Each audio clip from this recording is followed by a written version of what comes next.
परमात्मने नमः। श्री रामचरितमानस अध्याय किष्किंधा कांड, पेज 652 आगे। उन्होंने कहा, त्रेता युग में साक्षात परब्रह्म मनुष्य शरीर धारण करेंगे। उनकी स्त्री को राक्षसों का राजा हर ले जाएगा।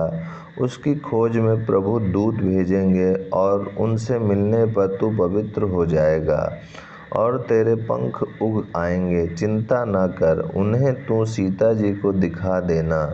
मुनि की वह वाणी आज सत्य हुई। अब मेरे वचन सुनकर तुम प्रभु का कार्य करो। त्रिकूट पर्वत पर लंका बसी हुई है। वहाँ स्वभाव ही से निडर रावण रहता है।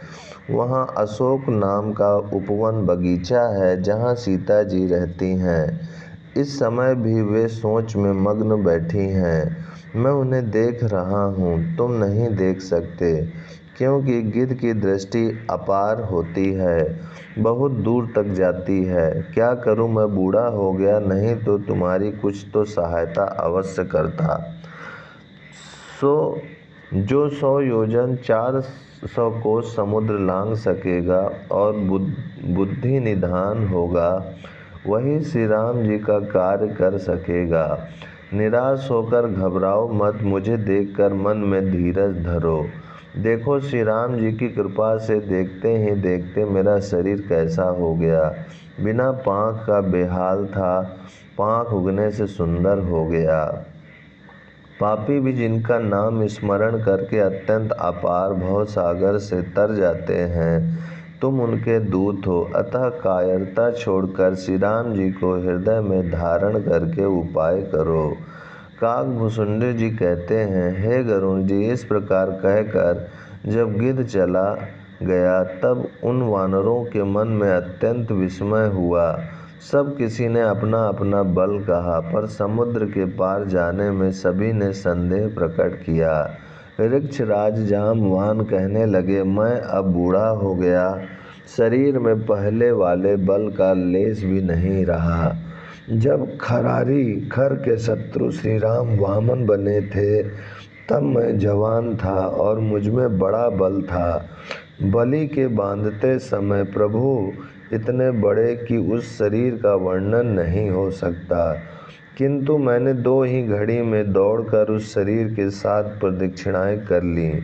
अंगद ने कहा, मैं पार तो चला जाऊंगा, परंतु लौटते समय के लिए हृदय में कुछ संदेह है। जामवन ने कहा, तुम सब प्रकार से योग्य हो, परंतु तुम सबके नेता हो, तुम्हें कैसे भेजा जाए। वृक्षराज जामवान ने श्री हनुमान जी से कहा, हे हनुमान, हे बलवान, सुनो, तुमने यह क्या चुप साध रखी है। तुम पवन के पुत्र हो और बल में पवन के समान हो। तुम बुद्धि, विवेक और विज्ञान की खान हो। जगत में कौन सा ऐसा कठिन काम है जो हे तात तुमसे ना हो सके। श्री राम जी के कार्य के लिए ही तो तुम्हारा अवतार हुआ है। यह सुनते ही हनुमान जी पर्वत के आकार के अत्यंत विशालकाय हो गए। उनका सोने का सा रंग है, शरीर पर तेज सुशोभित है, मानो दूसरा पर्वतों का राजा सुमेरु हो।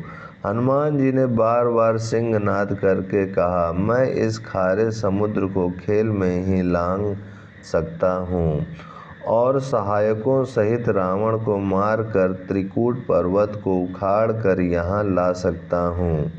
हे जामवान, मैं तुमसे पूछता हूँ, तुम मुझे उचित सीख देना कि मुझे क्या करना चाहिए। जामवन ने कहा, हे तात, तुम जाकर इतना ही करो कि सीता जी को देखकर लौट आओ और उनकी खबर कह दो। फिर कमल नयन श्री राम जी अपने बाहुबल से ही राक्षसों का संहार कर सीता जी को ले आएंगे। केवल खेल के लिए ही वे वानरों की सेना साथ लेंगे। वानरों की सेना साथ लेकर राक्षसों का संहार करके श्री राम जी सीता जी को ले आएंगे। तब देवता और नारद आदि मुनि भगवान के तीनों लोकों को पवित्र करने वाले सुंदर यश का बखान करेंगे, जिसे सुनने, गाने, कहने और समझने से मनुष्य परम पद पाते हैं, और जिसे श्री रघुवीर के चरण कमल का मधुकर भ्रमर तुलसीदास गाता है। श्री रघुवीर का यश भव जन्म मरण रूपी रोग की अचूक दवा है। जो पुरुष और इस स्त्री इसे सुनेंगे, त्रिशिरा के शत्रु श्री राम जी उनके सब मनोरथों को सिद्ध करेंगे। जिनका नीले कमल के समान श्याम शरीर है, जिनकी शोभा करोड़ों कामदेवों से भी अधिक है, और जिनका नाम पाप रूपी पक्षियों को मारने के लिए बधिक व्याधा के समान है, उन श्री राम के गुणों के समूह लीला को अवश्य सुनना चाहिए। 23वां विश्राम। कलयुग के समस्त पापों के नाश करने वाले श्री रामचरितमानस का यह चौथा सोपान समाप्त हुआ। किष्किंधा कांड समाप्त। ओम शांति शांति शांति।